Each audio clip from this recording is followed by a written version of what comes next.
I've had the privilege of to get to know many families, what they do for their loved ones to salvage them from ravages of kidney disease. And of course, my focus has been on transplantation. There is no limit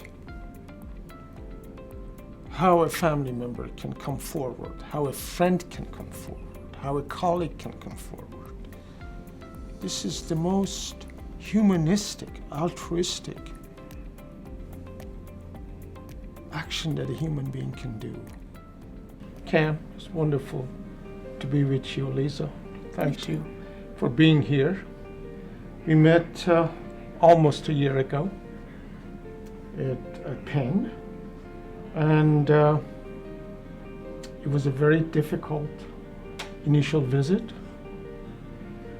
but undoubtedly what I noted is the love that Lisa and Cam really were impressive at that stage. So during my pregnancy, I would go for weekly ultrasounds because they had seen on the ultrasound her right kidney, which was extremely dilated.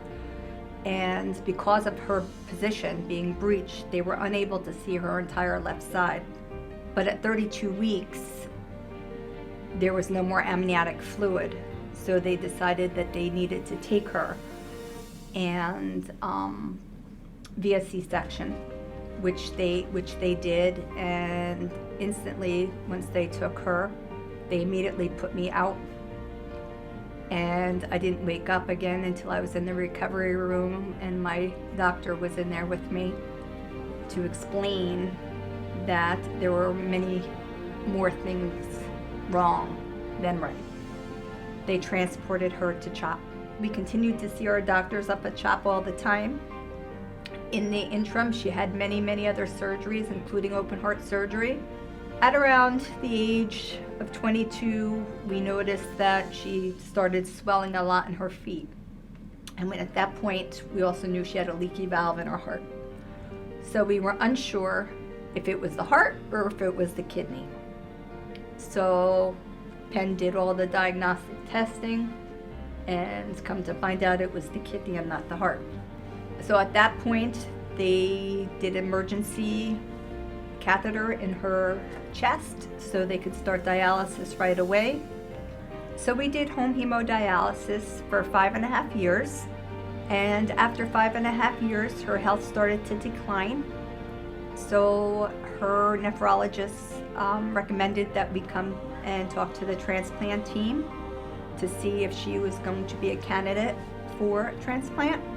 When I was on dialysis, I was really sick. I was throwing up every day.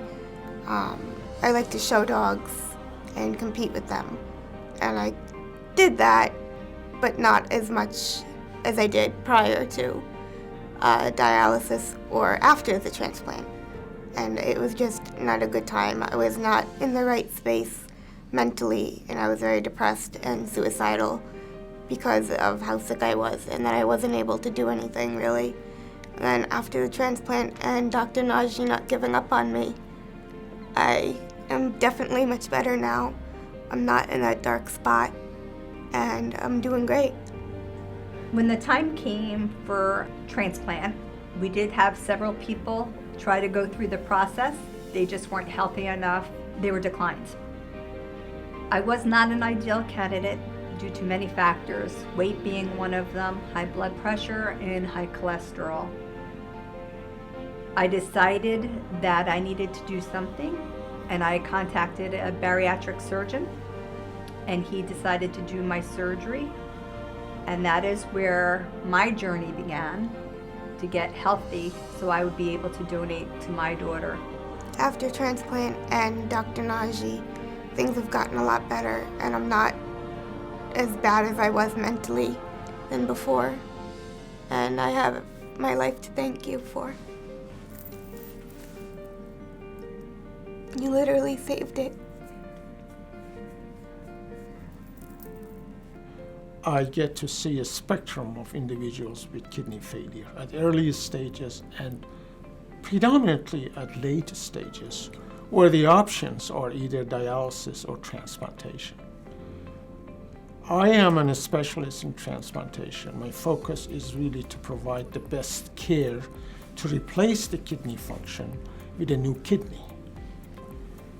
My privilege is to get to know not only the patient but their family. And I equally want them to get to know who I am, what I have done, what my experience is. I think the best that I could say, my happiness, is to engender trust. They trust me and I trust them. That really is at the core of my commitment to take care of people with kidney disease. National Kidney Foundation has an essential role in educating all levels of individual physicians, social workers, lay people, those individuals who have had experience with kidney disease, to provide information, up-to-date information, furnish educational tools, generating ambassadors that they can go to the communities to solicit help, to enhance education. So this is the best way we can impact the course of a kidney disease. Either prevention or slowing down the process so that very soon we have another therapy that dramatically change our management of kidney disease. I am optimistic with new attention and target at all levels. It will lead to recruitment of outstanding physician scientists to probe and focus their talents on gaining really progress into many aspects of the kidney failure. Dr. Naji is more than just a surgeon with extremely skilled hands. He is a confidant. He is a counselor. He is someone who listens, not only to the patient, but to the caregiver as well. And he is a friend. And to get all that wrapped up into one is not an easy task. And we are forever, ever grateful for him coming into our lives. I would seriously not be alive today if it wasn't for you. Thank you. You're the light of my life. You are of mine too. Come here.